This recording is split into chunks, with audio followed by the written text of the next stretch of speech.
Bonsoir, merci de nous suivre. Je vous souhaite la bienvenue aux informations. C'est aujourd'hui que le président de la République a bouclé sa visite officielle de 72 heures à Doha, au Qatar. Il doit regagner Bamako ce soir.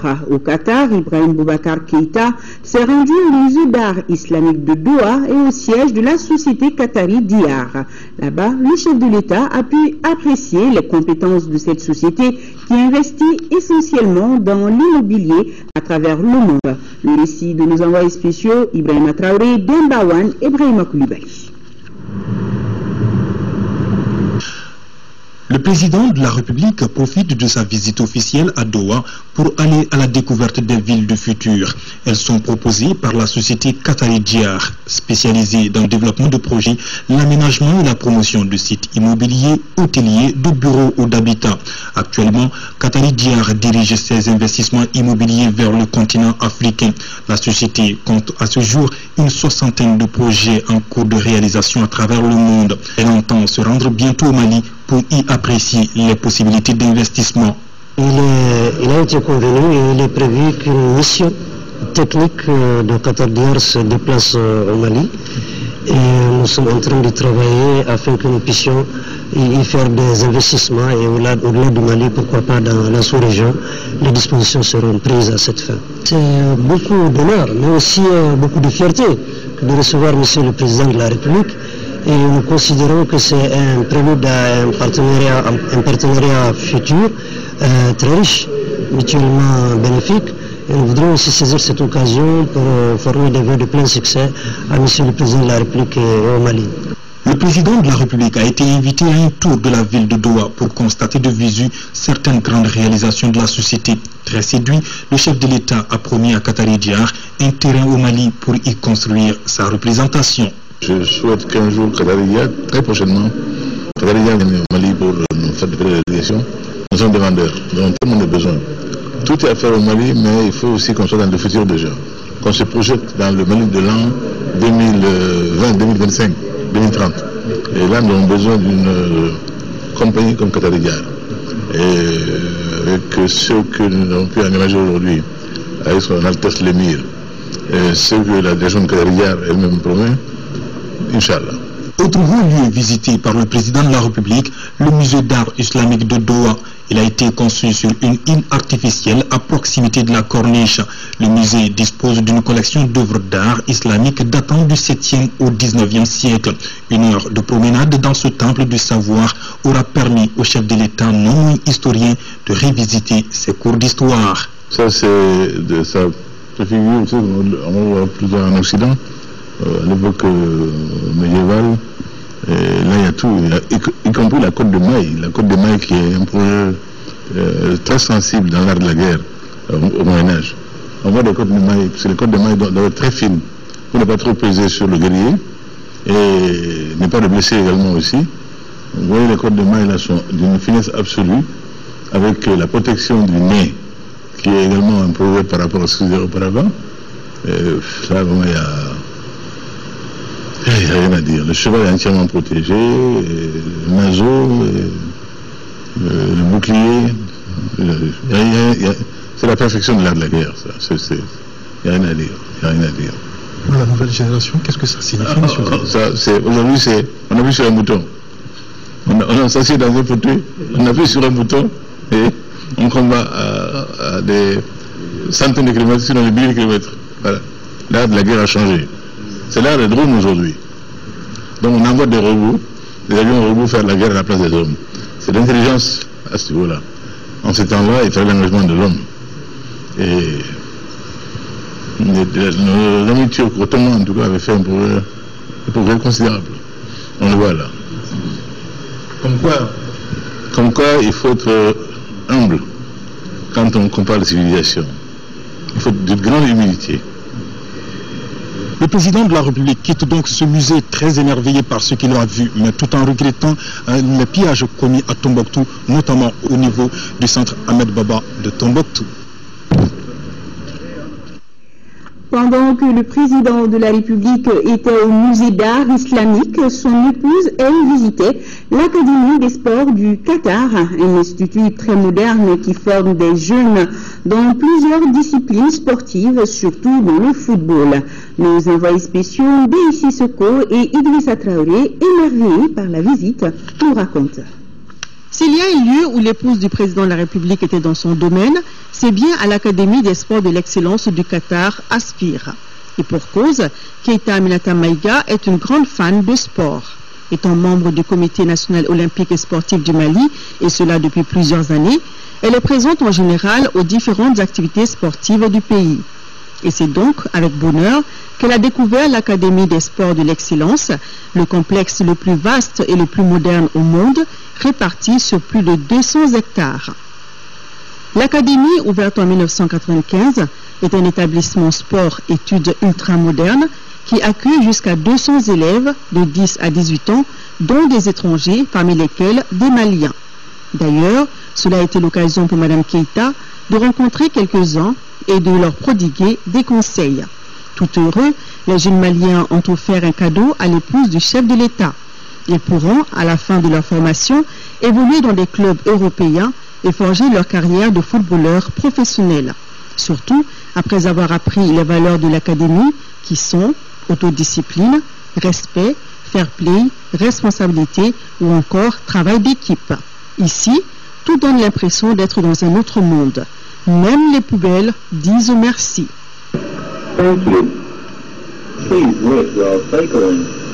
Entre autres merveilles, l'hôpital réputé le meilleur du monde où viennent se faire soigner les stars du football mondial et qui a été accrédité en 2008 par la FIFA, Centre médical d'excellence.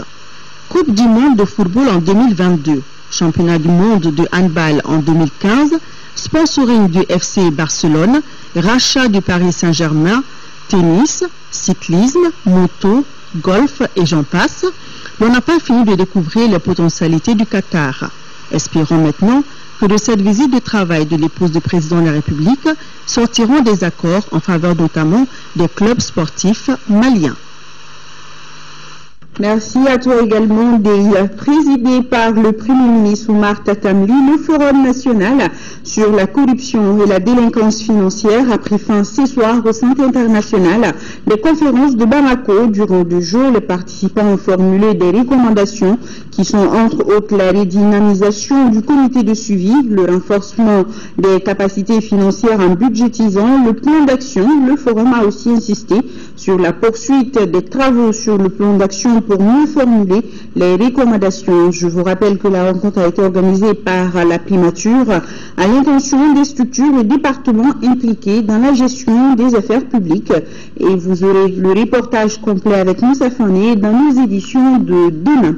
Arrêtons-nous à présent sur cette question. Comment désengorger le centre-ville de Bamako? Les acteurs évoluant dans le transport, la sécurité ainsi que la société civile sont en conclave au ministère de la Sécurité afin de trouver une réponse à cette interrogation. Il faut noter que cette réunion vise essentiellement la mise en œuvre du processus de fluidité de la circulation routière pour donner un cadre convivial aux usagers de la route. Daouda Silikidjara, reportage. Embouteillage à Bamako, un véritable casse-tête pour les usagers de la route, surtout pendant les jours ouvrables. Pour mettre fin aux entraves à la fluidité dans le district de Bamako qui occasionnent ces embouteillages, les autorités en charge de la sécurité ont tenu une réunion afin d'élaborer un plan de mise en œuvre du processus de fluidité de la circulation routière. Il est alors urgent d'agir pour que l'illégal ne s'érige en principe, quand on sait que toutes les voies ouvertes à la circulation sont occupées par des vendeurs ambulants et des commerçants détaillants. Tout le monde est unanime aujourd'hui qu'à Bamako, il est difficile de circuler. Les voies sont encombrées, l'incivisme a atteint un degré aujourd'hui inqualifiable et je pense qu'on ne peut pas continuer à assister indéfiniment à ce spectacle-là. C'est pour ce faire que nous avons adopté ce projet de fluidité. Mais avant de faire recours à l'usage de la force, le ministre de la Sécurité opte pour la sensibilisation à outrance. Il s'agit d'informer davantage encore. Je pense qu'on va aller les deux, continuer à sensibiliser, à informer. Les 2 semaines pour que les départements techniques qui sont chargés de la mise en œuvre des mesures arrêtées se préparent également. Dans 2 semaines, nous devons être en mesure de nettoyer Bamako. Ce ne serait pas facile. Pour ce faire, j'ai interpellé un certain nombre de départements et de services qui doivent tenir des rencontres avec leurs partenaires pour que les uns et les autres comprennent que ce n'est pas une action de force qu'on allait, une épreuve de force qu'on va engager contre eux.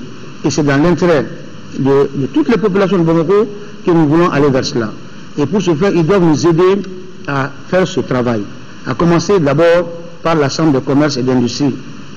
Les commerçants d'Océan qui se sont installés anarchiquement sur le trottoir doivent partir.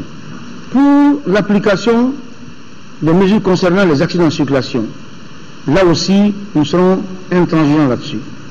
Le contrôle technique, le respect du code de la route, le port de casque, également l'interdiction des transports mixtes. Pour le port de casque, nous allons donner encore un délai. Un délai, nous pensons que nous allons commencer à le faire également peut-être après l'opération de fluidité, 1 semaine après l'opération de fluidité. Et durant toutes ces opérations que nous allons mener, je pense que nous allons avoir des comportements dignes. La mise en œuvre de ces plans d'urgence dans la centre-ville va donner un cadre convivial aux usagers de la route. Pierre Bouya, le chef de la mission de l'Union africaine pour le Mali et le Sahel, était face à la presse. Il a saisi l'occasion pour présenter le bilan 2013 de la mission et a aussi dévoilé les perspectives. Abdul Karim Kaba a assisté à la conférence de presse, son compte rendu. En 2013, l'Union africaine a participé au dénouement de la double crise politico-sécuritaire au Mali. C'est là à travers les différentes rencontres, la préparation et la mise en œuvre du processus électoral. Aussi, l'Union africaine s'est beaucoup impliquée pour le soutien de la communauté internationale au Mali. En 2013, l'Union africaine a travaillé sous la casquette de MISMA. Nous étions au centre, je pourrais dire, de la résolution de la double crise sécuritaire et politique au Mali.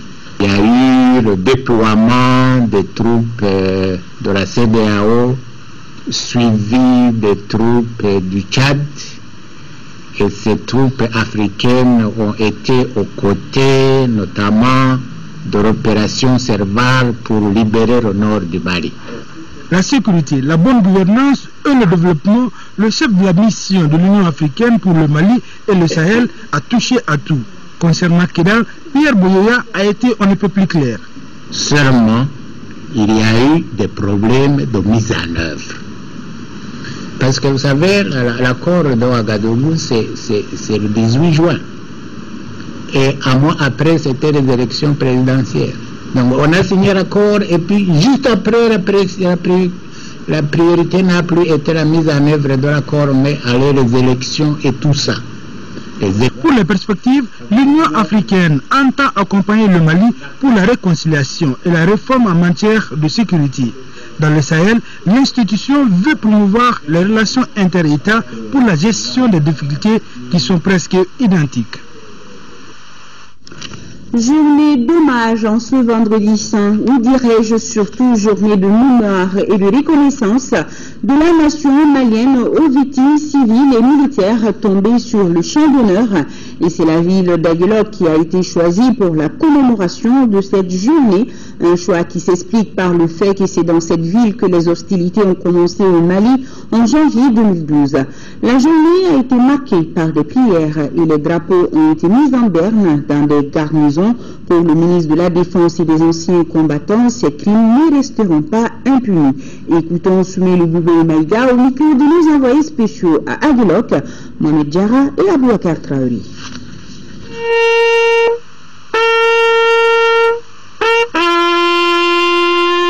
Nous sommes venus pour rendre hommage à nos hommes qui ont été tués là-bas il y a 2 ans, exactement, jour pour jour. Après avoir vaillamment résisté, nous avons estimé que la résistance dont ils ont fait preuve, le sens de l'honneur, du devoir et du sacrifice, devait être commémoré en ce jour, en même temps que dans le CIAI du 20 janvier, et nous servait, comme nous l'avons rappelé à un moment du 20 janvier, comme une source d'inspiration permanente, de motivation permanente. Parce que Aguelok était un symbole, il restera un symbole. Et aujourd'hui, il est aussi le symbole du retour de l'État dans cette partie de notre pays, parce que les forces armées y sont, incarnent la présence de l'État, assurent à la population non seulement la protection et la sécurité, mais assurent à la population d'autres prestations comme l'assistance à différents services sociaux, la fourniture d'électricité. Et nous espérons que la confiance revenant au niveau de la population, l'État se redéployant, que petit à petit, nous allons retrouver le calme, la paix, la stabilité qui n'aurait jamais dû cesser d'être là. Alors, à quoi va servir désormais la date du 24 janvier au Mali? Bon, voilà, il appartiendra aux autorités supérieures de décider de ce qu'il en est. Nous avons décidé aujourd'hui, avec l'accord du président de la République, de mettre le drapeau en berne dans toutes nos garnisons, d'organiser une cérémonie de prière à la mémoire de nos disparus à Kati et de rendre cet hommage sur le site même où a eu lieu ce refait d'armes, parce qu'au-delà de la tragédie, c'était surtout un refait d'armes. Nous y avons perdu une centaine d'éléments. Et c'est aussi un acte qui ne restera pas impuni de la part de ceux qui l'ont commis, parce que, comme vous le savez, c'est un dossier qui est devant la Cour pénale internationale. Et donc nous allons marcher sur les deux pieds et faire en sorte que cette date reste une symbolique importante pour nous et constitue vraiment d'être une source d'inspiration, d'engagement, de motivation pour nos hommes et pour l'ensemble du pays. Alors, à quoi les familles, les camarades de cette victime peuvent attendre de l'État? Bon, on verra bien, on va continuer. De toute façon, c'est un processus qui va continuer. Nous verrons les réparations morales ou matérielles qu'il faudrait faire. Mais il faut déjà leur rendre justice. Et la première justice, c'est d'avoir ce devoir de reconnaissance et de mémoire que nous faisons. Pour le reste, on verra bien.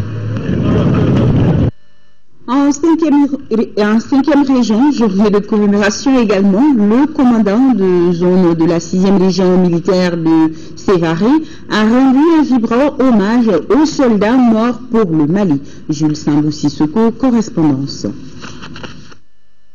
Cérémonie de recueillement pathétique et émouvante sur la tombe des soldats de l'armée malienne tués dans l'attaque barbare d'Aguelhog. C'était le 24 janvier 2012 et pour la défense de la patrie. Devoir de mémoire qui doit inspirer plus d'un. C'était un moment de recueillement solennel pour nous. C'est pour nous dire que notre mission peut aller jusqu'à l'ultime sacrifice de notre vie. Et nous avons opté pour cela. Et cet événement nous permet de rendre quand même un hommage vibrant à ces braves soldats qui sont morts pour la cause de la patrie. Ils sont morts pour que nous autres, nous puissions continuer l'œuvre après eux, continuer à assurer notre mission régalienne, la défense de l'intégrité du territoire et de la protection des personnes et de leurs biens. Ce sacrifice consenti par les fils du Mali pour le Mali ne sera pas vain. Un hommage bien mérité ce vendredi saint. Nous sommes là pour un devoir de mémoire, l'honneur de nos vaillants fils qui sont tombés il y a 2 ans à Aguelhog. Et tous ceux qui sont même tombés après, il est bon chaque année, chaque moment qu'on se rappelle de ces morts qui sont morts pour la défense de notre patrie. Des prières ont été faites par les différents représentants des confessions et les juges. Et toujours en hommage aux victimes d'Aguelhog, cérémonie de prière aujourd'hui à la place d'armes de Kati. Militaires et civils de toutes les confessions religieuses étaient présents à cette cérémonie. Batraouri. Cette séance de prière a encouragé ses initiateurs et répond à un vœu, celui de rendre hommage aux fils du pays tombés sous le drapeau à Aguelhog voilà 2 ans. Cette cérémonie, c'est juste un rappel. Et c'est à juste titre. Parce que nos compagnons qui sont tombés à Aguelhog, à Kouna, à Djabali et partout ailleurs, aussi bien que des compagnons étrangers, ils sont morts pour la liberté, pour la démocratie. Lorsque musulmans et chrétiens se mettent ensemble pour rendre hommage aux fils de la nation, cela ne peut que réconforter.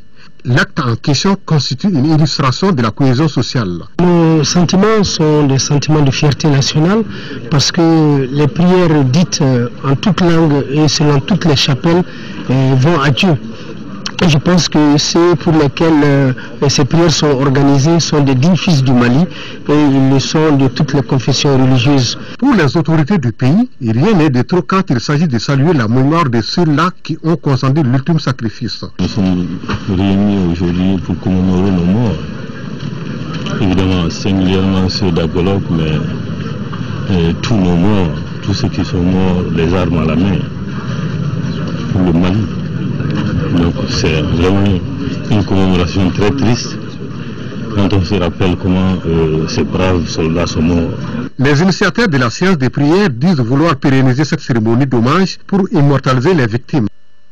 Pour rappel, le Forum national sur la corruption et la délinquance financière a pris fin ce soir au Centre international de conférence de Bamako. Durant 2 jours, les participants ont formulé des recommandations qui sont entre autres la redynamisation du comité de suivi, le renforcement des capacités financières en budgétisant le plan d'action. Le Forum a aussi insisté sur la poursuite des travaux sur le plan d'action pour mieux formuler les recommandations. La rencontre a été organisée par la primature à l'intention des structures et départements impliqués dans la gestion des affaires publiques. La cérémonie de clôture était présidée par le ministre de la Justice, garde des Sceaux, Mohamed Ali Bachili, représentant le Premier ministre Oumar Tatamli. Et vous aurez le reportage complet avec Moussa Fane dans les éditions de demain. Direction Tombouctou, où la plus grande rencontre intercommunautaire post-crise vient de se tenir. Près de 400 participants ont planché sur les thèmes relatifs à la gestion de la rumeur dans le cadre du dialogue et de la réconciliation. L'initiative est du cercle de réflexion et d'échange pour la paix au Nord soutenu par la CEDEAO. Et attendant pour les détails. Cette rencontre intercommunautaire qui a regroupé plus de 400 délégués est sans doute la première du genre après la crise. Elle a regroupé toutes les sensibilités, leaders religieux, chefs coutumiers, chefs de tribus et de fractions de toutes les ethnies de Tombouctou. Il a été question de la gestion de la rumeur, de la responsabilité des populations locales dans le développement des régions du Nord. Le rôle des manuscrits dans la paix et la cohésion sociale a été aussi évoqué. Les manuscrits constituent un patrimoine commun, des Blancs comme des Noirs, du Touareg comme de l'Arabe, comme du Songwe, comme du Peul. Et la preuve, c'est que les manuscrits ont été déplacés de Tombouctou, exfiltrés, et tous les regards sont tournés vers ces manuscrits, à quand ces manuscrits vont revenir. Parce que si on lit bien le contenu, on voit que ces peuples qui sont là, tous les relient, tous les lient, des liens séculaires. Et les manuscrits contribuent justement à asseoir cette cohésion. Le gouvernement appuie toutes les initiatives tendant à la réconciliation et à la paix au niveau des régions du Nord. Il s'agit des regroupements pour que les communautés puissent se parler, pour que les communautés puissent dialoguer, pour revenir à la paix et à la concorde. L'initiative est du cercle de réflexion et d'échange pour la paix au nord du Mali, Créneau Mali, soutenu par la CEDEAO. La CEDEAO s'est engagée à aider le Mali à gérer la crise au niveau politique, au niveau sécuritaire, au niveau international.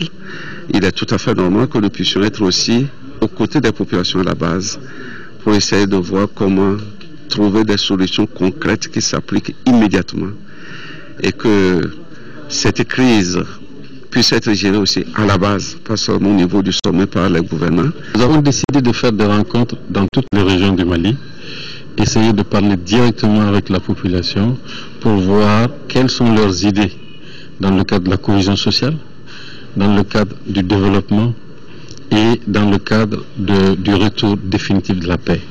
Nous avons déjà eu à faire les rencontres de Gao, nous avons eu à faire d'autres rencontres, par exemple à Ménaka, maintenant on fait la rencontre de Tombouctou. À l'issue des travaux, les participants ont pris des engagements forts, parmi lesquels la réhabilitation de la route Tombouctou-Douanza, faciliter le retour et la réinsertion des populations réfugiées et la reprise du trafic commercial aérien. Plus de 1400 tonnes de vivres, c'est ce qui vient d'offrir aux personnes touchées par l'insécurité alimentaire et la malnutrition à Gao, l'Arabie Saoudite. Un moment de grand soulagement et de satisfaction pour les bénéficiaires. Reportage d'Aouda Zoumana Traoré. C'est à travers le programme alimentaire mondial que le Royaume d'Arabie Saoudite a fait cette importante contribution de 1400 tonnes de vivres à 100 000 personnes démunies du Nord. Ces personnes bénéficiaires sont composées des handicapés, des réfugiés, des déplacés retournés, des malades, des enfants malnutris, entre autres. Le Royaume d'Arabie Saoudite et le PAM veulent ainsi atténuer les souffrances des couches vulnérables touchées par la crise au Mali. 2013 a été une année très difficile pour les populations au nord du Mali, qui ont dû faire face à des multiplicités de crises, y compris une crise alimentaire qui reste très préoccupante. Dans un tel contexte, le soutien apporté par le généreux donateur comme l'Arabie Saoudite a été crucial pour permettre au PAM d'apporter une assistance vitale à ces populations. Symboliquement, l'ambassadeur a remis des sacs de vivres à Aïssata Aliou, l'une des bénéficiaires, avant d'annoncer une autre bonne nouvelle. En cette heureuse circonstance, la nouvelle contribution du Royaume d'Arabie Saoudite pour l'année 2014 d'un montant de 4 millions de dollars. Une partie de ce montant sera utilisée pour alimenter les cantines scolaires et l'autre partie pour approvisionner les populations nécessiteuses en denrées alimentaires. La visite des magasins de PAM a permis de voir des milliers de sacs de céréales et de bidons d'huile. Visiblement bénéficiaires aux autorités s'estiment heureux. Depuis l'occupation par le jusqu'à la libération, grâce au don aux ONG, je prends l'honneur d'une répartition équitable des villes et des non-villes en l'honneur des bénéficiaires. Mais auparavant, une visite de courtoisie a conduit la délégation au Gouvernorat et au centre de santé de référence de Gao, où les problèmes sont surtout d'ordre matériel, après la prise en charge de la malnutrition aiguë et modérée de plus de 40 000 personnes. Notez au passage que le ministre de l'Éducation nationale Togola Jacqueline Marinana a effectué ce matin une visite surprise à l'école fondamentale de Djaninabougou et au complexe scolaire La Fraternité Sarambougou à Sangaré-Bougou. À Djaninabougou, le ministre a trouvé une école complètement fermée depuis des mois pour des problèmes qui opposent les différents acteurs de l'école. Au complexe scolaire à La Fraternité Sarambougou de Sangaré-Bougou, le ministre a trouvé un cadre de vie et des conditions de travail très satisfaisants, une administration scolaire et un corps enseignant adéquat. Lancement à Sélingué de Wari West African Agribusiness Resource Incubator, financé à hauteur d'1,5 milliard de francs CFA. Ce programme est le fruit d'un partenariat public-privé. Il concerne l'agro-industrie développement, l'IPR, l'IER, l'Université de Copenhague et le Danemark. Il vise à soutenir les entreprises. Nos envoyés spéciaux à Sélingué, Adama Djakité et Garibou Pérou. C'est désormais possible de faire les business agricoles au Mali. L'initiative vient d'être lancée par le programme Wari. Le dit programme est, selon les initiateurs, une source d'enrichissement au profit de toutes les couches sociales. Mais pour bénéficier de son accompagnement, il faut avoir l'esprit d'entreprise. Wari d'abord, c'est un environnement pour créer des affaires, mais des affaires dans le domaine de l'agriculture et de l'agroforesterie. Le Mali est un pays où l'agriculture, c'est-à-dire avec 30 ans, représente l'occupation de plus de 80% de la population malienne.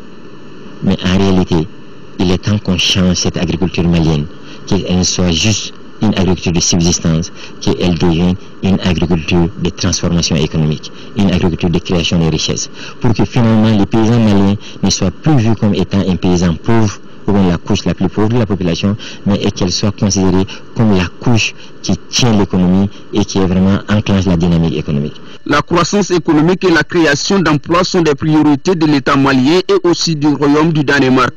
Pour l'ambassadeur du Royaume du Danemark, ces deux priorités ne peuvent venir que du secteur privé. Il s'agit du secteur privé dynamique et responsable, travaillant avec un État fort qui crée un cadre propice pour l'entrepreneuriat comme Wari. L'ambition du Royaume du Danemark est de travailler dans un partenariat très étroit avec le gouvernement du Mali et le secteur privé ici au Mali pour créer des emplois et de la croissance économique. Une voiture aujourd'hui de l'incubateur Wari ici à Sélingué fait partie de cette ambition. Je pense que les perspectives aujourd'hui c'est l'emploi pour notre jeunesse qui en a besoin. qui a besoin de mettre ses bras au service de son pays, au service du développement de notre pays, faire en sorte que nous puissions à terme nous prendre en charge et faire évoluer notre pays dans le sens qu'il soit compétitif dans le monde moderne. Et ça, c'est très réconfortant. L'agriculture malienne se professionnalise avec ces nouveaux programmes, puisque l'infertilité de la terre, l'insuffisance d'eau, le stockage et la commercialisation ont désormais une réponse. À côté de ceci, la question de l'emploi, la valorisation des résultats de recherche, l'augmentation des taux de production agricole sont autant d'opportunités qu'offre Wari. Ils entrent dans le cadre du développement socio-économique durable de notre pays. Les responsables du ministère de l'Environnement et de l'Assainissement ont rencontré hier des responsables du Haut Conseil islamique du Mali. Cette rencontre constitue la dernière étape de la série de visites initiée par le ministère de l'Environnement avant le lancement de la journée nationale de salubrité prévue demain samedi à 9h. Youssouf Diakité la détaille. C'est pour répondre à l'appel du président de la République à propos de l'assainissement de la capitale malienne que les responsables du ministère de l'Environnement et de l'Assainissement veulent apporter leur contribution. Ici, on rencontre le Haut Conseil islamique, le Recotrade et la CAFO pour demander tout leur soutien et accompagnement pour rendre Bamako propre. L'assainissement pour nous, les religieux, fait partie de nos pratiques culturelles, spirituelles. Donc je demande vraiment à tout un chacun de se donner pour que nous puissions réussir non seulement le lancement, mais l'élan de l'assainissement de notre environnement. Si certains pensent mettre l'accent sur la sensibilisation, d'autres estiment que la question de l'assainissement est un défi à relever. Dans nos sociétés, l'assainissement est lié à la santé. C'est un comportement négatif pour la santé. Quand on rentre dans une famille, on voit les murs, les hommes dans la famille, on a déjà une identité de la femme. Donc je pense que la femme a un grand rôle à jouer dans l'assainissement. En ce qui concerne ces journées d'assainissement, nous, à la CAFO, nous pensons que c'est une très bonne chose. J'ai senti l'adhésion de toute la société civile, les leaders d'opinion, les leaders religieux, et également j'ai senti vraiment que la population en avait besoin de ce contact. Il y a une méconnaissance des textes. Nous allons procéder d'abord à une diffusion large de nos textes à travers les médias et à travers nos rencontres et à Bamako et dans les différentes régions pour faire connaître les textes concernant l'assainissement. Après la vulgarisation des textes législatifs et réglementaires concernant l'assainissement, les autorités en charge de la question veulent procéder désormais à la répression des cas de récidive selon les premiers responsables du ministère de l'Environnement et de l'Assainissement. Voilà, le lancement de la journée nationale de salubrité est prévu demain samedi à 9h, tous à vos balais. Et ce communiqué, le directeur général des impôts informe le public que les vignettes 2014 sont maintenant disponibles. Il s'agit des vignettes TTR, des vignettes ordinaires pour véhicules automobiles et des vignettes synthétiques pour les commerçants et prestataires de services. Ces vignettes sont vendues au lieu habituel, la Direction générale des impôts Amdalaï ACI 2000 Bamako, centre des impôts des 6 communes du district de Bamako, Direction des grandes entreprises à 15 Ambougou Bamako, Direction des moyennes entreprises Amdalaï ACI 2000 au sud de l'hôtel Radisson Blu et centre des impôts des régions et des cercles. Le directeur général des impôts précise que la date butoir d'acquisition des différentes vignettes est fixée au 31 mars 2014. Il en appelle par conséquent au civisme de tous pour le strict respect de ce délai de rigueur. Cérémonie de lancement du programme de filets sociaux d'Igisemeiri en faveur des démunis et des vulnérables de la commune 3 du district de Bamako. Le but visé par cette opération est de venir en aide aux couches les plus démunies de la société. Compte rendu Lamine Keita. Par cette opération symbolique des remises de cartes, Djigisemeiri ou l'Arbre de l'Espoir vole au secours des 940 ménages les plus démunis des 22 quartiers de la commune 3. Pendant 3 ans, ces ménages vont bénéficier d'une assistance financière à travers l'opération de transfert monétaire du programme de filets sociaux au Mali. Aujourd'hui, nous allons procéder au démarrage du processus de distribution des cartes de bénéficiaires aux ménages aux chefs de ménage dernier acte avant le démarrage effectif des opérations de transfert monétaire.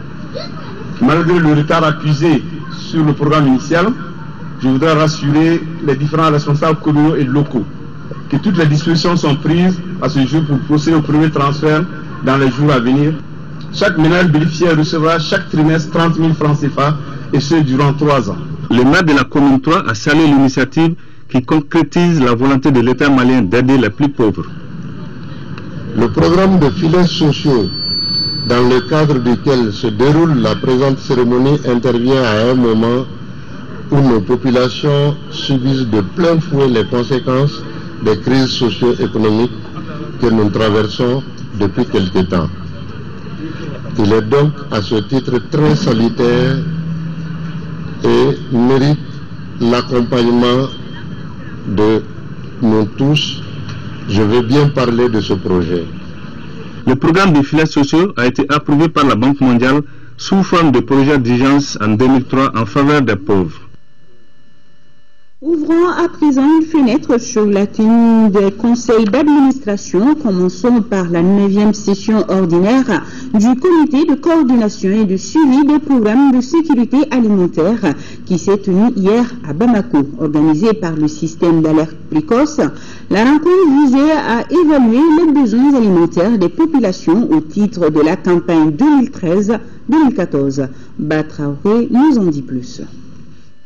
Cette rencontre fait suite à la réunion d'expertise du système d'alerte précoce tenue du 28 octobre au 4 novembre 2013. La rencontre avait fait le constat d'une campagne agricole 2013-2014 déficitaire avec l'existence de multiples postes d'insécurité alimentaire et nutritionnelle. Cette situation nécessitera, selon les spécialistes en sécurité alimentaire, une assistance d'urgence pour près de 75 000 personnes. En plus de ce tableau, 700 000 autres personnes devront bénéficier d'une aide alimentaire pour la période de soudure à venir. C'est fort de ce constat que les spécialistes en sécurité alimentaire ont tenu cette rencontre qui vise deux objectifs majeurs.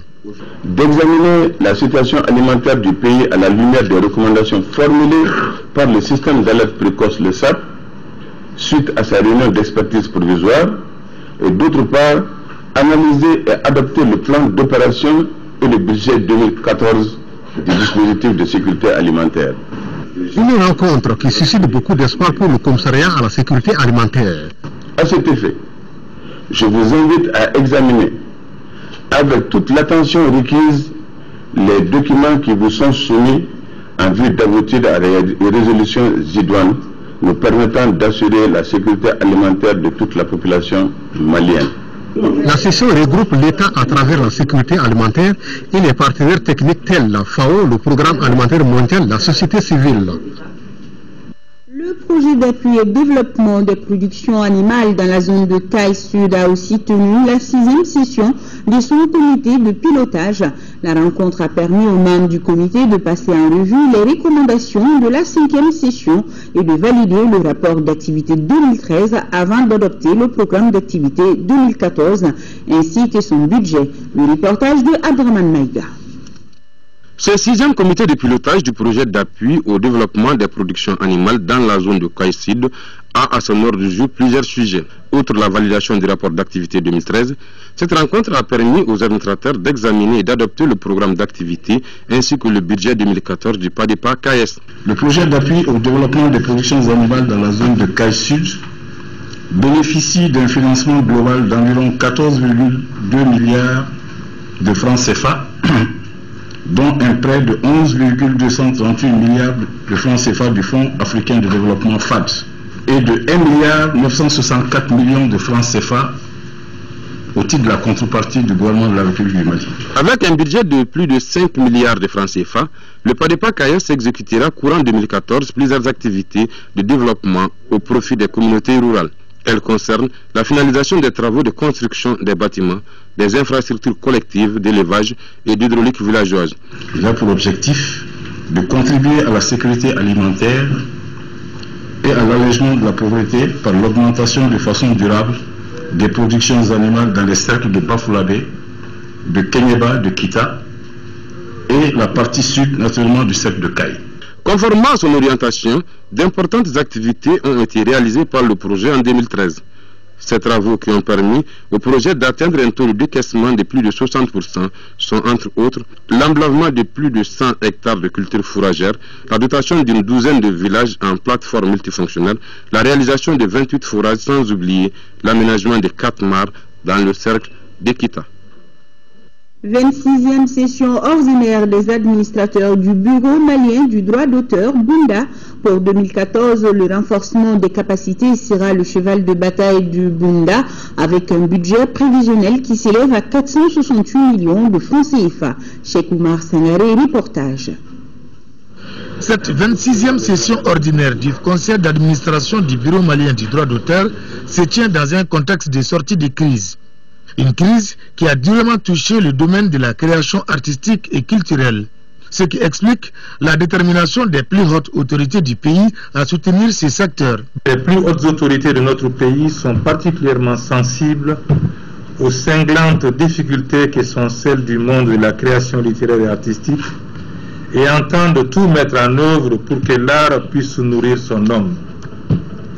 J'en veux pour preuve la vision du président de la République, son Excellence Ibrahim Boubacar Keïta, dont le programme 2014-2018 place le développement de l'homme au centre de toute politique culturelle en mettant un accent particulier sur la promotion des artistes et la protection de leurs œuvres. Il s'agit pour les administrateurs de se pencher essentiellement sur l'adoption du programme d'activité et du budget de l'année en cours. La feuille de route 2014 est globalement orientée sur la formation.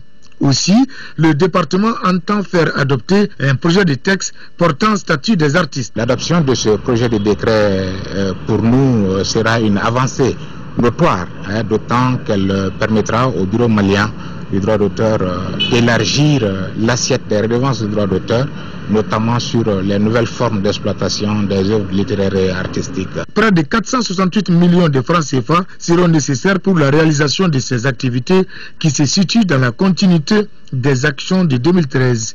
Il s'agit d'une lutte sans merci contre la piraterie. Près de 783 millions de francs CFA, c'est le budget de l'exercice pour l'exercice 2014 du Conservatoire des Arts et Métiers Multimédia Balafaségué Kouyaté de Bamako. Une information donnée au cours de la 12e session ordinaire de son conseil d'administration. Modibo Soirée, compte rendu. Au cours de cette 12e session ordinaire du conseil d'administration du Conservatoire des Arts et Métiers Multimédia de Bamako, les administrateurs se sont penchés d'abord sur le bilan de l'exercice 2013 avant de travailler sur le programme d'activité ainsi que le budget de 2014. Durant les travaux, des réflexions sur certaines grandes préoccupations de l'établissement ont été engagées, notamment les contraintes et autres défis liés à la gestion de la structure. De nouvelles activités sont au programme de l'année académique 2013-2014. Il y a d'abord la création de différents groupes au niveau de l'école, notamment l'orchestre, l'ensemble instrumental de l'école, une troupe théâtrale de l'école et un groupe de danse de l'école. Ça, c'est des compléments au niveau de la formation. On organisera aussi les ateliers avec, par exemple, le festival sur le Niger à Ségou. Et il est prévu dans les nouvelles mesures, carrément l'orientation de l'école vers le système LMD. Le ministre de la Culture, Bruno Maïga, a exhorté les administrateurs et le corps professoral à plus de vigilance et de sérénité pour une meilleure qualité de l'enseignement à travers la formation et l'encadrement des étudiants. Il importe, à travers le Conservatoire des Arts Multimédia Balafaségué, de former pour nos services publics, nos associations, organisations et entreprises culturelles, une pépinière d'agents, d'artistes et de cadres afin de rendre nos industries culturelles plus compétitives. En outre, la formation, l'encadrement et les prestations de services confèrent au conservatoire une utilité pratique au profit des acteurs culturels et des nombreux usagers dont les attentes mériteraient d'être comblées. Le budget de l'exercice 2014 a été adopté en recettes et en dépenses à près de 783 millions de francs CFA, un budget réparti entre les ressources propres et les subventions. Le conservatoire Balafa Seke Kouyaté de Bamako est un établissement d'enseignement supérieur qui assure la formation artistique et professionnelle des créateurs dans le domaine des arts plastiques, de la musique, de la danse, des métiers multimédia et du théâtre. L'école a une capacité d'accueil maximale de 300 étudiants. Sur un tout autre chapitre, distinction dans la capitale des Balanzans de 5 opérateurs économiques investis dans le développement socio-économique de la commune urbaine de Ségou. Foussine Stamake nous le présente. Ils sont 5 opérateurs économiques à être magnifiés par le conseil communal de Ségou pour leur engagement dans le développement socio-économique de la commune.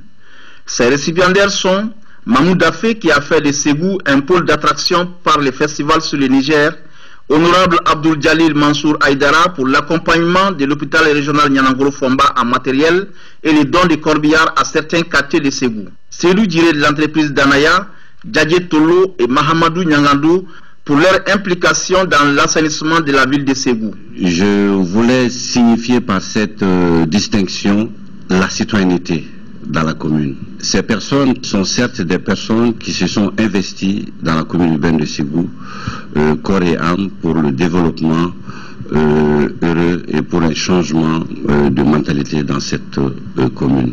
Que nous soyons appuyés par d'autres personnes, vraiment je crois que c'est un moment où je m'en réjouis. Ces opérateurs économiques ont apprécié ces gestes et promettent de s'investir davantage pour que le développement de Ségou soit une réalité. Ceci est extrêmement important pour nous. Vous savez, nous sommes dans la nouvelle citoyenneté dans la cité. Donc aujourd'hui, le développement de nos États, de nos villes, de nos territoires doivent reposer d'abord sur les citoyens.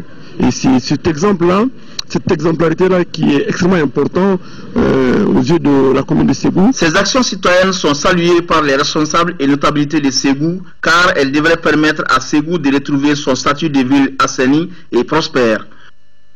Place au sport, c'est demain samedi que les Aigles du Mali affrontent les Warriors du Zimbabwe. C'est au compte du deuxième match des quarts de finale du CHAN Afrique du Sud 2014. La rencontre qui est prévue pour 18h30 a été beaucoup préparée par Djibril Dramé et ses poulains. Le point avec nos envoyés spéciaux Isaac Chinou et Barakou Maïga. Cette rencontre de quart de finale entre le Mali et les Zimbabwe se prépare avec sérénité. Les aigles locaux qui ont gagné en confiance en terminant premier de leur groupe sont conscients que le tournoi pour la coupe commence à partir de ce match. L'adversaire qui n'a marqué qu'un seul but contre 0 encaissé en 3 sorties est loin d'être minimisé par les Maliens qui ont encaissé à chaque sortie. Les joueurs à l'image de Ibrahima Sidibé Ibra pensent avoir leur mot à dire dans ce championnat d'Afrique des Nations. Nous sommes qualifiés pour le quart de finale. Nous sommes tous conscients qu'un match de quart de finale, ce n'est pas un match facile. Surtout avec un pays comme le Zimbabwe. Donc voilà, on est bien préparé dans la tête. Donc on va essayer d'aborder ce match avec la plus grande sérénité pour tirer le meilleur du profit. Vu ce qu'on a fait dans la phase de poule, je dirais qu'on a toutes les qualités pour pouvoir accéder jusqu'en finale. Pour l'entraîneur Djibril Dramé, toutes les équipes à ce niveau sont à prendre au sérieux. Le mental est important pour vaincre le Zimbabwe. C'est un match qui s'annonce dur. Toutes les équipes qui arrivent à ce stade de la compétition, ce n'est pas un fait du hasard. Chaque équipe a travaillé sereinement. Et je pense que nous en avons conscience, nous devons rester concentrés. Nous devons essayer d'aborder ce match avec beaucoup de sérénité, avec beaucoup de concentration.